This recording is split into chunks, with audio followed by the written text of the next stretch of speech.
मोहन माझी महोदय तुम मंत्री की पठा वेस्ट बेंगल नवीन बाबू कहला मात्र 150 ट्रक आलू आसी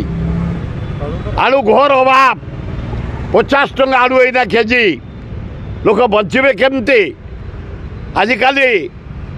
दोसार आलू ना आलू आलू चपर आलू ना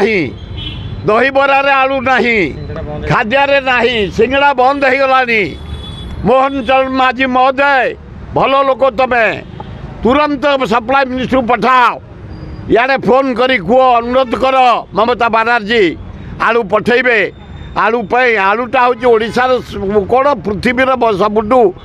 दामी खाद्य निहाती गरीब खाद्य मध्यवित्त लोक खाद्य सबू दामी लोकर खाद्य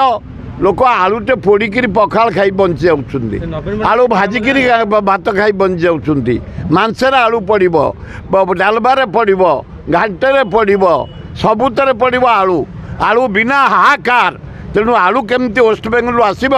नवीन बाबू कहते मोहन माझी व्यवस्था कर कारण हूँ आलू चाषी मैंने आंदोलन कर वेस्ट बेंगल रे तेणु काले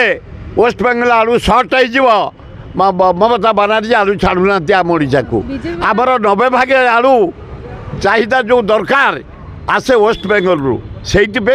कटकणा हो जाइए आसी पारनी आलू चाषी मैंने दाम बढ़ाई वेस्ट बेंगल आंदोलन करें जदि कथा नई लोक पठातु निजे कहतु आलू आसवाई व्यवस्था करूँ से ओडिशार मुख्यमंत्री।